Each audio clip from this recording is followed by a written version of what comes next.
असफल होना बुरी बात है, पर कोशिश ही ना करना उससे भी बुरी बात है। सो फ्रेंड्स, मैं आपसे यही कहूंगी कि जब भी हम किसी भी चीज की तरफ जाते हैं तो या तो हम जीतते हैं या हम हार जाते हैं, पर जो जर्नी होती है जिसमें हम उस चीज की तरफ जा रहे होते हैं, उसको कर रहे होते हैं, उसमें जो मजा है वो कहीं नहीं होता है। और उस जर्नी में हम जो सीखते हैं वो कहीं पे भी किसी भी स्कूल में किसी भी चैप्टर से नहीं सीख सकते हैं। ये काफी सारी चीजें ऐसी होती है जो हमें किसी चीज की जर्नी ही सिखाती है। कोशिश करते रहना सबसे बड़ी बात है। और मैं तो यही कहूंगी कि जब भी आप कोशिश करते हैं तो मे बी आप यहाँ नहीं तो कहीं और सक्सेस जरूर होते हो, ये इस बात की 100% गारंटी है। और जो जर्नी में सीखते हो ना, वो आपको लाइफ में एक्सेल करने के लिए बहुत हेल्पफुल होता है। So friends, today we start our chapter class. ठीक है, तो जैसा कि मैंने आपको पहले ही बताया था, कल मैंने आपको पोटेंशियल डिफरेंस कराया था। Today we will discuss Ohm's law and other important thing of this chapter. ठीक है, तो ओम्स लॉ क्या कहता है? ओम्स लॉ 1828 में दिया था। ओम्स लॉ कहता है voltage is directly proportional to current. ठीक है, इसका मतलब डायरेक्टली प्रोपोर्शनल का मतलब होता है वोल्टेज ज्यादा तो करंट ज्यादा, वोल्टेज कम तो करंट कम, या तो दोनों साथ बढ़ेंगे या दोनों साथ घटेंगे। तो ये हमारा डायरेक्टली प्रोपोर्शनल का सिंबल रिप्रेजेंट करता है। और जब भी हम इस प्रोपोर्शनैलिटी सिंबल को हटाते हैं तो हम एक कांस्टेंट लेते हैं, और इस केस में हमने कांस्टेंट लिया है आर, और ये V is equal to I R, यही हमारा ओम्स लॉ होता है। ठीक है, तो ये आर हमने लिया है। इस आर को मैं क्या कहूंगी? रेजिस्टेंस। रेजिस्टेंस क्या होता है? रुकावट होता है। जैसे आप रोड पे जा रहे हो, बाइक लेके, कार लेके, कुछ भी लेके, तो जब आप जा रहे होते हो तो अचानक से आपकी बाइक एक ब्रेकर देखती है, तो वो ब्रेकर किस लिए होता है? आपकी स्पीड को स्लो डाउन करने के लिए। सिमिलरली जब भी वायर में करंट फ्लो होता है तो उसमें जो ये रेजिस्टेंस होता है वो किस लिए होता है? करंट की स्पीड को स्लो डाउन करने के लिए। करंट के रास्ते में रुकावट बनके कौन आता है? रेजिस्टेंस आता है। ठीक है फ्रेंड्स, अब मैं आपको ग्राफिकल रिप्रेजेंटेशन बताती हूँ V और I का। मतलब ओम्स लॉ का जो ग्राफिकल रिप्रेजेंटेशन है वो क्या है? वोल्टेज मैं यहाँ शो करूंगी, I मैं यहाँ शो करूंगी, इसका ग्राफ बनेगा इस तरीके से। ठीक है फ्रेंड्स, तो ये ग्राफ क्या शो करता है? अगर वोल्टेज ज्यादा तो करंट ज्यादा, अगर वोल्टेज कम तो करंट कम। तो इस तरीके का जो ये ग्राफ होता है, ये हमारा वोल्टेज और करंट का होता है, जो कि शो करता है वोल्टेज और करंट का रिलेशन, डायरेक्टली प्रोपोर्शनल वाला। ठीक है, अब हम बात करते हैं रेजिस्टेंस की। जैसा कि मैंने आपको बताया, रेजिस्टेंस क्या है? रुकावट। इसकी यूनिट क्या है? ओम। ठीक है, इसकी यूनिट क्या है? ओम, जिसको हम कैसे शो करते हैं? इस तरीके से। ठीक है, ये रेजिस्टेंस की यूनिट होती है। अब रेजिस्टेंस को मुझे फाइंड करना है तो V अपॉन I कर दूंगी तो मैं रेजिस्टेंस निकाल सकती हूँ। ठीक है, is it clear everyone? So now we move to the next slide.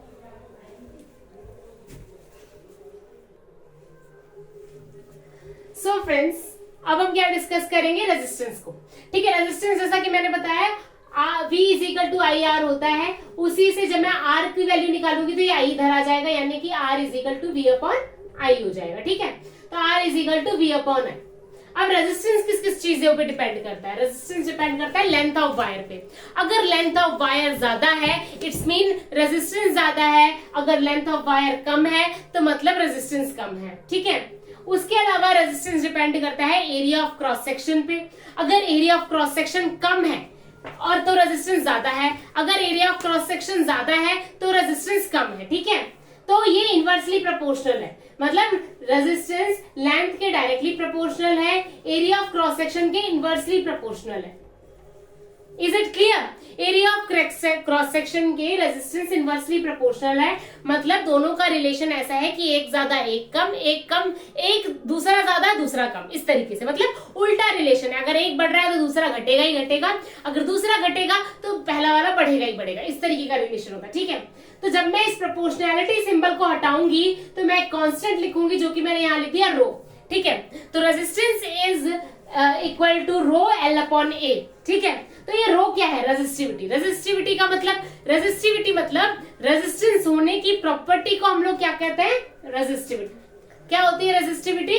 Resistance होने की प्रॉपर्टी रेजिस्टिविटी बताती है। रेजिस्टेंस हमारा लेंथ ऑफ वायर पे डिपेंड करता है, रेजिस्टेंस हमारा एरिया ऑफ क्रॉस सेक्शन पे डिपेंड करता है, रेजिस्टेंस हमारा मटेरियल ऑफ कंडक्टर पे डिपेंड करता है। समझ आ रहा है? मतलब किस मटेरियल से हमारा कंडक्टर बना है उस पे भी हमारा रेजिस्टेंस डिपेंड करेगा।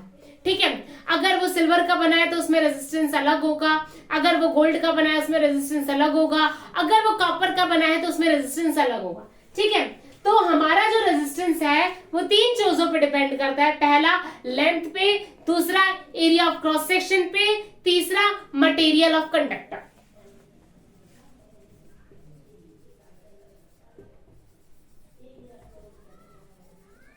मटेरियल ऑफ कंडक्टर पे, कि किस मटेरियल से हमारा जो कंडक्टर है वो बन रहा है। ठीक है, is it clear to everyone? उसके बाद में ये तो होती है हमारी रेजिस्टेंस की डिपेंडेंस, कि रेजिस्टेंस किस किस पे डिपेंड करता है। So friends now moves to next slide.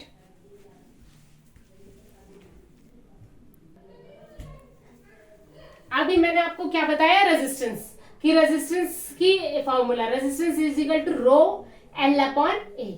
तो अब मैं आपको बताती हूँ ये रेजिस्टिविटी। अब रेजिस्टिविटी की यूनिट क्या होती है? अब जैसा कि आप जानते हैं रेजिस्टेंस की यूनिट ओम, रेजिस्टिविटी की यूनिट हमें निकालनी है, लेंथ की यूनिट क्या होती है मीटर, और एरिया की यूनिट क्या होती है मीटर स्क्वायर। तो ये 1 मीटर इस मीटर स्क्वायर से कट गया। ठीक है, तो रेजिस्टिविटी की यूनिट क्या हो गई? ओम, ओम मीटर। तो ये क्या हो जाता है हमारा रेजिस्टिविटी की यूनिट। ठीक है फ्रेंड्स, तो रेजिस्टिविटी की यूनिट क्या होती है? R is equal to rho L by A. तो एल की unit metre, area of cross section की मीटर स्क्वायर। तो 1 मीटर इससे कट गया है, तो रेजिस्टिविटी की यूनिट हो जाएगी ओम मीटर। तो ये क्या है हमारा? रो। ठीक है, rho ohm metre, ohm rho resistivity की यूनिट होती है ohm metre. Is it clear to everyone? So friends now moves to resistance. अब हम अगेन रेजिस्टेंस से मूव करते हैं। रेजिस्टेंस के भी कनेक्शन के कुछ टाइप्स होते हैं। जैसे रेजिस्टेंस, मैंने आपको बताया था रेजिस्टेंस क्या होता है? रुकावट, जिसको रिप्रेजेंट कैसे करती हूँ मैं किसी वायर में? इस तरीके से, ये जो आ रहा है इस तरीके से मैं रेजिस्टेंस को रिप्रेजेंट करूंगी। अब इस रेजिस्टेंस को लगने के कुछ तरीके होते हैं। एक होता है सीरीज कॉम्बिनेशन, दूसरा होता है पैरेलल, या तो ऐसे लिख लो या फिर ऐसे पैरेलल।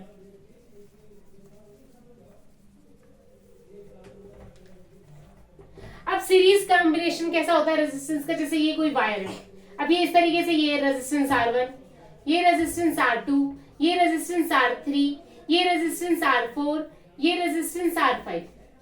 तो ये क्या है हमारा? सीरीज में मैंने रेजिस्टेंस को कनेक्ट किया है। अब मैं पैरेलल में किस तरीके से रेजिस्टेंस कनेक्ट करूंगी? इस तरीके से, ये जैसे मैंने कोई रेजिस्टेंस लगा दिया।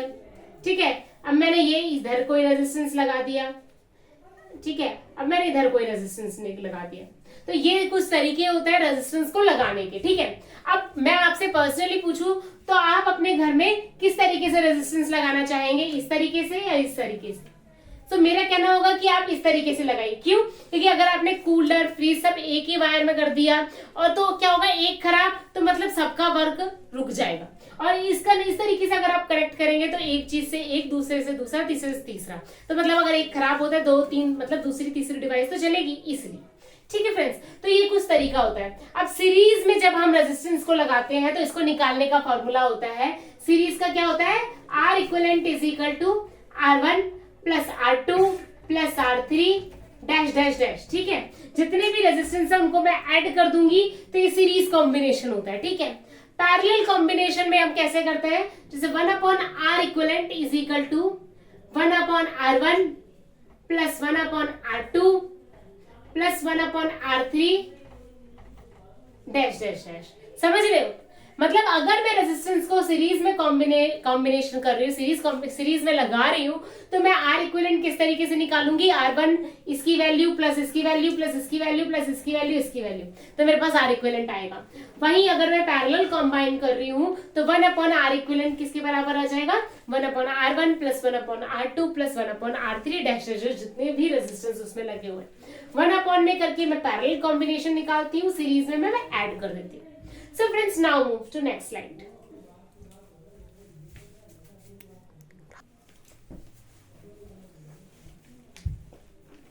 अब हम टॉपिक पढ़ेंगे हीटिंग इफेक्ट ऑफ करंट। ये क्या कहता है कि जब किसी वायर में रेजिस्टेंस हद से ज्यादा बढ़ जाता है तो जो हमारा करंट है ना वो हीट के फॉर्म में बाहर आ जाता है। समझ रहे हैं आप लोग? जैसे कि आपने मोबाइल अपना चार्ज पे लगाया, ठीक है, तो चार्ज पे लगाया तो कई बार आप देखते हो कि आपका मोबाइल, आपका चार्जर गर्म हो गया, तो वो किस लिए हो जाता है? क्योंकि वो जो करंट है ना वो हीट के फॉर्म में बाहर आ जाता है।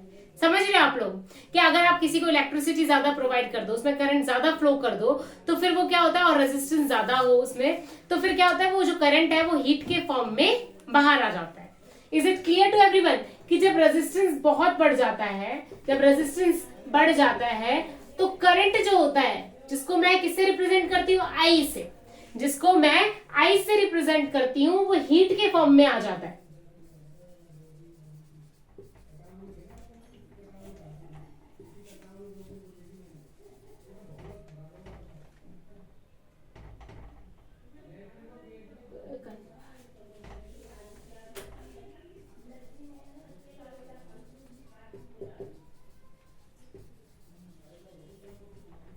इज इट क्लियर कि जब मैं रेजिस्टेंस बढ़ा देती हूँ तो जो हमारा करंट है वो हीट के फॉर्म में बाहर आता है, उसी को मैं क्या कहती हूँ, हीटिंग इफेक्ट ऑफ करंट कहती हूँ। ठीक है, हीटिंग इफेक्ट ऑफ करंट को जूल ने दिया था, जिसका जो क्या कहता है, sorry friends, heating effect of current को जूल ने दिया था, जो कि कहता है कि if resistance increase then current convert into heat. तो H is equal to I square R T, मतलब रेजिस्टेंस ज्यादा बढ़ने पे करंट हीट के फॉर्म में बाहर आ जाता है।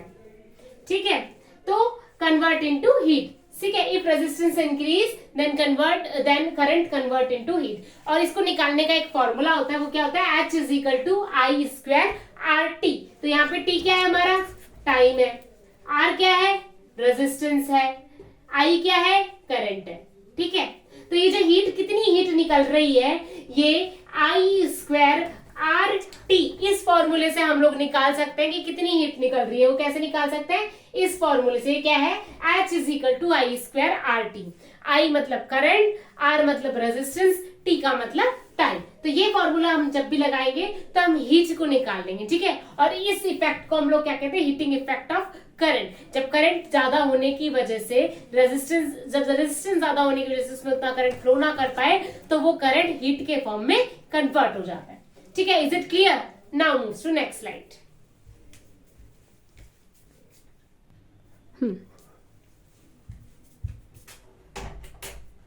So friends, now we move to फॉर्मूले। जो भी हमने फॉर्मूले इस चैप्टर के लिए इंपॉर्टेंट है, इसको मतलब एक पेज पे लिख के और अपने रूम में, अपने क्लास मतलब जहां भी आप रहते हैं वहां चिपका लेना, ताकि आपको डेली बेसिस पे इसको देखो तो आपको याद हो जाए। फिर अपनी नोटबुक में, साइंस की नोटबुक में पीछे की तरफ लिख लेना। ठीक है, क्योंकि ये फॉर्मूले इस पूरे चैप्टर में जो कि आपको आने ही आने चाहिए। ठीक है, एग्जाम में इन्हीं से क्वेश्चन आता है। Q is equal to N, मैंने आपको बताया था क्वांटाइजेशन ऑफ चार्ज, कि चार्ज को कैसे निकालते हैं, Q is equal to N करके। I करंट मैंने बताया था, I is equal to Q upon T, मैंने आपको कल ही क्लास में बताया था। V is equal to I R, Ohm's law मैंने बताया। V इज इक्वल टू जितना वर्क डन हम करते हैं किसी पॉइंट, यूनिट चार्ज को किसी इंफिनिटी पॉइंट से एक पर्टिकुलर पॉइंट पे लाने के लिए, तो उसको हम पोटेंशियल कहते हैं। तो वो चीज, उसका फॉर्मूला ये है, ये मैंने आपको कल भी बताया था। अब ये है पोटेंशियल डिफरेंस। ठीक है, किसी पॉइंट चार्ज को किसी पर्टिकुलर पॉइंट P या R तक लाने में जो वो पोटेंशियल डिफरेंस, जो वर्क डन, जो वर्क में डिफरेंस होता है, वो जो पोटेंशियल में डिफरेंस होता है, दैट इज पोटेंशियल डिफरेंस। ठीक है, ये भी मैंने आपको कल ही क्लास में समझा दिया था अच्छे से। अब ये मैंने आपको रेजिस्टेंस का डिपेंडेंस बताया था कि resistance is equal to rho L upon A. ठीक है, जिसमें रो क्या है, रेजिस्टिविटी है। अब हीटिंग इफेक्ट ऑफ करंट मैंने अभी आपको बताया था, H is equal to I square R T. अब एक और फॉर्मूला है, power is equal to voltage into I, मतलब voltage into current. V I, अगर मैं पावर क्या होगी हमारी, वोल्टेज इंटू आई करूंगी तो मेरे पास पावर आ जाएगी।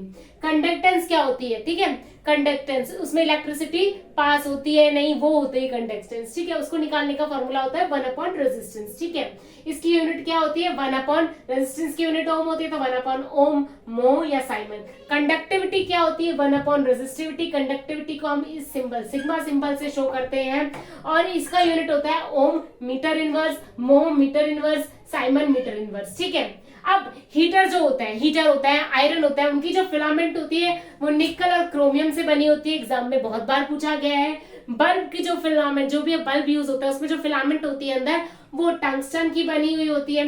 इलेक्ट्रिक फ्यूज जो होते हैं हमारे घर में, जो फ्यूज हो जाते हैं, उनका क्या होता है, लो मेल्टिंग पॉइंट होता है और हाई बॉइलिंग पॉइंट होता है। ठीक है, और ये इलेक्ट्रिक फ्यूज लीड और टिन से बने हुए होते हैं। इज इट क्लियर कि Q is equal to N नहीं होता है, I is equal to Q upon T, V is equal to I R, V is equal to W upon की, delta V potential difference is equal to delta W upon delta Q, R is equal to rho L by A, H is equal to I square RT, power is equal to voltage into current, conductance is equal to 1 upon resistance, conductance की unit होती है 1 upon ओम, मोह, Simon. Conductivity क्या होता है जिसको हम sigma से रिप्रेजेंट करते हैं, is equal to 1 upon resistivity. Conductivity की यूनिट होती है ohm, metre inverse, mho metre inverse, siemens metre inverse. Heater या फिर जो हमारी आयरन होती है, इलेक्ट्रिक आयरन, उसकी जो फिलामेंट होती है वो निकल और क्रोमियम से बनी हुई होती है। बल्ब का जो फिलामेंट होता है वो टंगस्टन से बना हुआ होता है। इलेक्ट्रिक फ्यूज जो होता है हमारे घर में उसका लो मेल्टिंग पॉइंट होता है, हाई बॉइलिंग पॉइंट होता है, और ये इलेक्ट्रिक फ्यूज लेड और टिन से बना हुआ होता है। मतलब इलेक्ट्रिक फ्यूज कैसे काम आ रहा है आपको समझ में आ रहा है? जैसे आपके कभी सप्लाई ज्यादा हो गया ये तो फिर क्या हो जाता है, हीट ज्यादा हो गई, करंट ज्यादा हो गया, तो क्या होता है इसमें रेजिस्टेंस इसका क्या होता है, कम होता है, मतलब हाई रेजिस्टेंस होता है, रेजिस्टेंस हाई होता है, लो मेल्टिंग पॉइंट होता है। ये क्या होता है कि वायर होता है जो कि ब्रेक हो जाता है जब करंट ज्यादा फ्लो होता है, पावर ज्यादा सप्लाई होती है, वोल्टेज ज्यादा आती है, तो ये गिर जाता है, जिसकी वजह से हमारे जो अप्लायंसेस होते हैं हमारे घर में, फ्रीज, टीवी, जो कुछ भी होता है वो सब बच जाते हैं और फिर हम इलेक्ट्रिक फ्यूज बदल देते हैं। ठीक है, तो इलेक्ट्रिक फ्यूज किसका बना हुआ होता है, लेड और टिन का। सो फ्रेंड्स इस चैप्टर में इतना ही है। इसके बाद में कुछ न्यूमेरिकल्स है जो आप प्रैक्टिस करके देखना। अगर आपसे ना हो तो आप प्लीज कमेंट सेक्शन में बताना। अगर आप चाहते हो कि मैं आपको सारे न्यूमेरिकल्स भी क्लास में कराऊं तो वो भी आप कमेंट सेक्शन में बताना। प्लीज लाइक कीजिएगा, शेयर कीजिएगा, सब्सक्राइब कीजिएगा। मुझे ये कहना अच्छा तो नहीं लगता, पर ये है कि अगर आप मुझे लाइक, शेयर, सब्सक्राइब करते हो, कमेंट करते हो, तो मुझे मोटिवेशन मिलता है, मुझे पता चलता है कि मैं क्या कैसे करके अपने आप को और बेटर कर सकती हूँ आपके लिए। क्योंकि मेरा अल्टीमेट एम यही है कि आप सबका सिलेक्शन होना चाहिए। मैं जितना हो सकूं उतनी हेल्प करूं आप सबके सिलेक्शन के लिए, और हम सब मिलकर कुछ अच्छा करें अपनी लाइफ में। सो फ्रेंड्स आज के लिए इतना ही। थैंक यू फ्रेंड्स, बाय, जय माता दी।